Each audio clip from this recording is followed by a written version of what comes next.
बागेश्वर धाम के पंडित धीरेन्द्र कृष्ण शास्त्री जहां एक ओर सनातन धर्म का झंडा बुलंद कर रहे हैं, जगह जगह धार्मिक कथाएं कर रहे हैं, राम कथाएं कर रहे हैं, हनुमान कथाएं कर रहे हैं, देश से लेकर विदेश तक उनके नाम का डंका बज रहा है।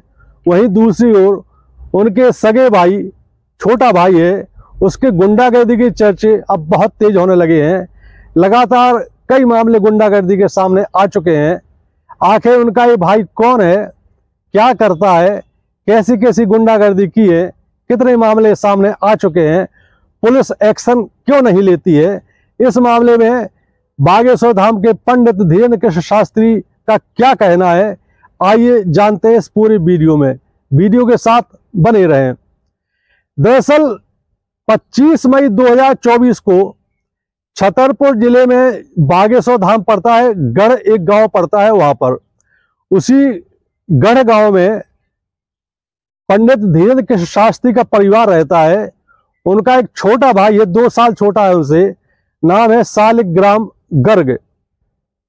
उसके गुंडागर्दी के चर्चे लगातार हो रहे हैं। 25 मई 2024 को गढ़ में ही उन्होंने एक परिवार पर हमला किया। फॉर्च्यूनर से अपने गुंडों साथियों के साथ एक घर पे हमला बोला और महिलाओं को, बच्चों को और एक बुजुर्ग को लहूलुहान कर दिया। लाठी डंडों से, धारदार हथियारों से पीटा। बड़ी बात यह है कि घटना की खबर लगते ही कुछ पुलिस वाले मौके पर पहुंचते हैं और दूर से तमाशा देखते रहते हैं। बीच बचाव करने की या अपराधियों को पकड़ने की जरूरत पुलिस नहीं कर पाती है। आखिर इस शालिग्राम ने ऐसा क्यों किया, ऐसा क्यों कर रहा है? दरअसल ऐसा बताया जाता है कि जिस घर पर हमला किया उस घर में एक रवि दुबे नाम का लड़का रहता है। रवि दुबे एक समय, अभी पिछले महीने तक, शालिग्राम का राइट हैंड हुआ करता था। बागेश्वर धाम की सारी व्यवस्थाओं में उसका हस्तक्षेप रहता था। लेकिन कुछ दिनों से उसका शालिग्राम से विवाद शुरू हो गया। विवाद शुरू होने के बाद रवि दुबे ने उससे दूरी बना ली। अब बागेश्वर धाम के पंडित धीरेन्द्र कृष्ण शास्त्री के भाई को लगा, शालिग्राम गर्ग को लगा कि कहीं ये कुछ बातें धाम की या मेरे बारे में लीक ना कर दे, तो उसको अपने मित्र, जो 1 महीने पहले तक बहुत खास मित्र था रवि दुबे, उसको समझाया। लेकिन रवि दुबे ने उनके साथ जाने से मना कर दिया। फोन करके उसको बुलाया गया रवि दुबे को। शालिग्राम ने फोन किया लेकिन वो नहीं आया। जब नहीं आया तो धीरेन्द्र कृष्ण शास्त्री का भाई शालिग्राम फॉर्च्यूनर गाड़ी से कुछ गुंडों को लेकर पहुंचता है उस परिवार पर। उस समय रवि दुबे घर पर नहीं था। उसकी घर पे माँ थी, पिता थे, भतीजी थी और भाभी थी और एक चाची थी। शालिग्राम ने जाते ही रवि दुबे का पता पूछा, कहाँ है वो। परिवारजनों ने बताने से मना कर दिया। इतने में शालिग्राम, जो लाठी डंडों, धारदार हथियार से अपने गुंडों के साथ आए थे, पूरे परिवार पर हमला करना शुरू कर दिया और इतना पीटा कि महिला का सिर फूट गया, बुजुर्ग का सिर फूट गया, छोटे छोटे बच्चों, उनको भी लाठी डंडों से मारा। इसी दौरान जब पुलिस को इस घटना की जानकारी मिलती है तो कुछ पुलिस वाले मौके पर पहुंचते हैं, लेकिन दूर से ही तमाशा देखते रहते हैं।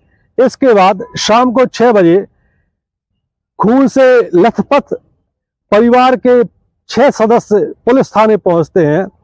पुलिस थाने पहुंचने पर इनको 6 घंटे बैठाया जाता है, लेकिन FIR दर्ज नहीं की जाती है। 6 घंटे बाद साधारण मारपीट की घटना की FIR दर्ज की जाती है। पुलिस भी क्या करे, जब बागेश्वर धाम के पंडित धीरेन्द्र कृष्ण शास्त्री के यहाँ मुख्यमंत्री, पूर्व मुख्यमंत्री और बड़े बड़े नेता जब दरबार में हाजिरी लगाते हों, चरणों में नतमस्तक होते हों, तो उनके भाई के खिलाफ कौन कैसे कार्रवाई कर सकता है? बता दें कि ये धीरेन्द्र कृष्ण शास्त्री के भाई की गुंडागर्दी की पहली घटना नहीं है। इसके पहले भी इनके मामले लगातार सामने आ चुके हैं। 24 अप्रैल को इन्होंने छतरपुर जिले के गुलगंज पुलिस थाना क्षेत्र पड़ता है, एक मुगवारी जगह है, वहां पर टोल नाके पर ये अपनी फॉर्च्यूनर गाड़ी से अपने गुंडों के साथ जा रहे थे। जैसे टोल कर्मियों ने इनसे टैक्स मांगा तो इनका पारा गर्म हो गया। इनके साथियों ने बताया कि ये बागेश्वर धाम की गाड़ी है। उसके बाद भी टोल कर्मियों ने उनसे पैसे मांगे। इससे गुस्साए धीरेन्द्र कृष्ण शास्त्री के भाई सालिग्राम ने, चूंकि लाठी डंडे गाड़ी में रखे रहते हैं और टोल कर्मियों में जो सबक सिखाया, जो मारपीट की, तो वहां पर हड़कंप मच गया, सनसनी फैल गई और वहां पर टोल प्लाजा पर काफी तोड़फोड़ की और उसके बाद मौके से भाग गए। पुलिस ने इस केस में भी वो हल्की धाराओं में केस दर्ज किया था और गिरफ्तारी का तो सवाल ही नहीं उठता है। ये पहला मामला नहीं है, इसके पहले भी 24 मार्च 2024 को गड़ा के, जहां के रहने वाले हैं, गड़ा के पास में एक गांव पड़ता है, वहां एक दलित परिवार की शादी हो रही थी। उस शादी में धीरेन्द्र कृष्ण शास्त्री के भाई पिस्टल लेके पहुंच जाते हैं। एक हाथ में सिगरेट है, दूसरे हाथ में पिस्टल है और पिस्टल से फायर करते हैं। लड़की के परिजनों को गरियाते हैं, गाली देते हैं भद्दी भद्दी और सिगरेट के धुआं उड़ाते हुए दनादन फायर करते हैं। दरअसल इनका कहना यह था कि शादी में ये जो बुंदेलखंड का लोक नृत्य कहलाता राई, उसके गाने क्यों बजा रहे हो। सनातन धर्म को ऐसा बढ़ावा देने के लिए इन्होंने वहां पे कुछ मारपीट भी की। चूंकि मामला दलित परिवार के साथ ज्यादती का, अत्याचार का था, तो ये मामला काफी गर्म आया और कुछ दलित संगठनों ने जाकर के एसपी और कलेक्टर से इस मामले में शिकायत की। लेकिन इस मामले में भी पुलिस ने और प्रशासन ने हल्की पूर्ति, खाना पूर्ति की और कोई कठोर कार्रवाई नहीं की। इससे सालिग्राम के चर्चे और बढ़ते जा रहे हैं। आपको ये भी बता दें कि जो छतरपुर जिले में बागेश्वर धाम पड़ता है, इसकी जो मैनेजमेंट है, व्यवस्था है, पंडित धीरेन्द्र कृष्ण शास्त्री के सगे भाई सालिग्राम गर्ग ही संभालते हैं। वही यहाँ का पूरा हिसाब किताब देखते हैं। कुछ दिनों पहले करोड़ों में पार्किंग का ठेका हुआ था। ऐसा बताया जाता है कि ठेका भी धीरेन्द्र कृष्ण शास्त्री के भाई सालिग्राम ने ही लिया था। वैसे भी जैसे जैसे धीरेन्द्र कृष्ण शास्त्री का नाम मशहूर होता जा रहा है, वैसे वैसे विवाद के कई मामले भी सामने आते जा रहे हैं। जहां पर ये बागेश्वर धाम स्थित है, वहां पर ऐसा बताया जाता है कि आसपास की जमीनों पर कुछ कब्जा भी किया गया है।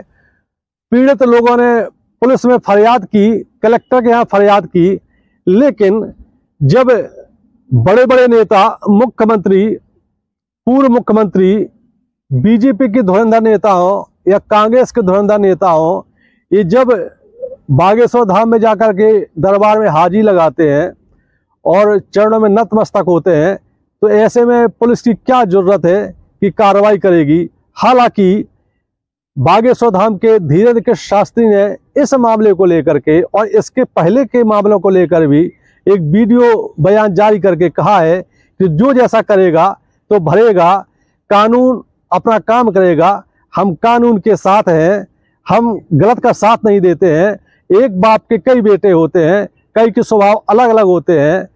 ये बयान उनका अपनी जगह है, उनकी मंशा पर कोई शक जाहिर नहीं कर सकता है।